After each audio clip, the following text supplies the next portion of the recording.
Alors bonjour tout le monde et bienvenue à cet autre épisode de Radioscope.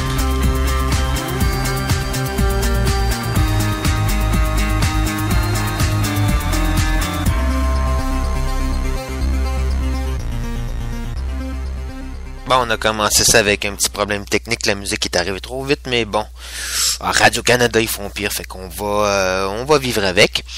Alors, bienvenue à cet autre épisode de Radioscope, comme je le disais, un épisode que j'ai décidé de consacrer rapidement à Weber. C'est l'intérêt d'un cours comme celui que je donne en analyse de politique publique. D'une session à l'autre, on ne sait jamais où les discussions vont nous mener, particulièrement dans les forums. Et c'est la première fois depuis que j'offre le cours que la définition de l'état de Max Weber préoccupe autant les étudiants ou enfin, nourrit autant les forums de discussion. J'ai déjà jeté un premier grain de sel dans le forum du cours que vous avez peut-être pu lire, mais je me permets d'en rajouter un deuxième parce que je sens que l'accent est mis parfois sur les éléments qui sont peut-être pas les éléments les plus importants de la définition. Alors, ici, jusqu'à présent, ce qui a surtout préoccupé les gens, c'est la question du monopole et de la violence, ou encore de la coercition. Et ce qui nous a amené à parler, par exemple, des États comme la Syrie ou, on pourrait dire, le Nigeria présentement. Alors que, selon moi, mais pas selon moi, selon la plupart des experts en théorie de politique publique, la partie la plus importante de la définition de Weber, c'est la question de légitimité.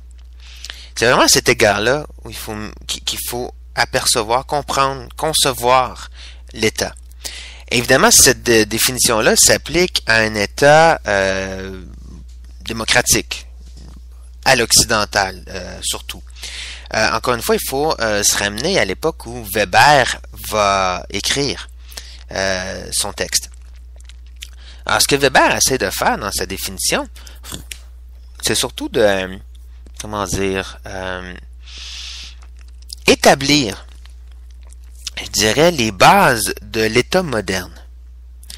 Et donc, et principalement de l'administration publique, qui est en pleine émergence. Donc, l'idée d'une administration publique est en soi pas nouvelle à l'époque où Weber écrit. Il y a un tant soit peu d'administration publique bien avant Weber.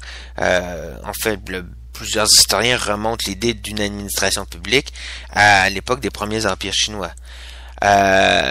Alors, donc déjà, cette idée d'administration publique était présente chez les Grecs, chez les Égyptiens, chez les Chinois, à l'époque là, par exemple, de l'Empire égyptien, l'Empire romain, etc.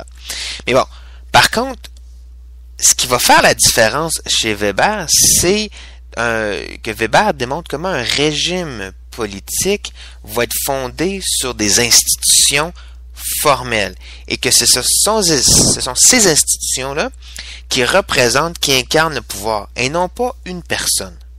Ce n'est pas le roi, ce n'est pas... D'accord? Et donc, c'est pour ça qu'il va parler de la légitimité du monopole de la violence. Donc ici, c'est pas de dire que l'État est violent, c'est pas de dire que l'État est le seul à pouvoir exercer la violence, c'est de dire que il n'y a que l'État qui puisse monopoliser, c'est-à-dire qui puisse en toute légitimité utiliser la coercition ou la violence. Donc violence ici, il faut vraiment le comprendre dans le sens de non pas de frapper sur tout le monde autant qu'on veut, mais bien d'exercer un pouvoir de coercition. Et donc, mais de manière légitime, c'est-à-dire qu'il y a une raison pour l'État de le faire. Et cette légitimité-là, c'est pas une justification, comme certains messages peuvent le laisser penser dans le forum. Donc c'est pas de justifier le fait qu'on va utiliser la coercition. Par exemple, les policiers qui au lendemain d'une manifestation vont dire on n'avait pas le choix, fallait agir, C'est pas ça la légitimité. La légitimité, c'est-à-dire qu'on retrouve dans le droit, dans un état de droit, les éléments légaux, constitutionnels qui balisent l'utilisation de cette coercition-là par l'État. Et donc, c'est ça qui fait la différence par la suite entre une définition d'un État à la weberienne, c'est-à-dire monopole légitime de la violence ou de la coercition, versus des États où eux aussi peuvent avoir, disons, le monopole de la violence, mais il n'y a pas cette notion de légitimité-là. Quand on parle de la Syrie, par exemple, il n'y a pas question de la légitimité puisque vous avez un dictateur qui utilise, comme il le veut, la police ou l'armée sans balise. Alors que dans un pays comme le Canada, le Québec, il peut y avoir des dérapages, par exemple, dans la démonstration de force exercée par la police, mais il existe tout plein de mécanismes qui sont là justement pour baliser cet exercice-là. Et donc, qui serviront, par exemple, à déterminer dans quelle mesure un gouvernement peut réellement utiliser le recours aux policiers, qui va déterminer quelle force les policiers peuvent réellement exercer, etc., etc., et quelles sont les conséquences si jamais un gouvernement ou un corps policier ou un policier même va au-delà de la force qu'il avait le droit d'exercer. Donc, ce sont des éléments importants parce que justement, cette notion de légitimité-là est importante parce que justement, elle nous sort des balises des questions, du débat, à savoir, bon, est-ce que l'État est violent, pas violent, etc. C'est vraiment la notion de légitimité ici qui est au cœur de la définition de Weber. Et encore, comme je le dis, il faut se ramener à l'époque où Weber écrit, à une époque où les institutions publiques ne sont pas aussi formalisées qu'elles le sont aujourd'hui et où l'État de droit est en pleine naissance. Alors qu'aujourd'hui, l'État de droit est affirmé dans les démocraties à l'occidentale.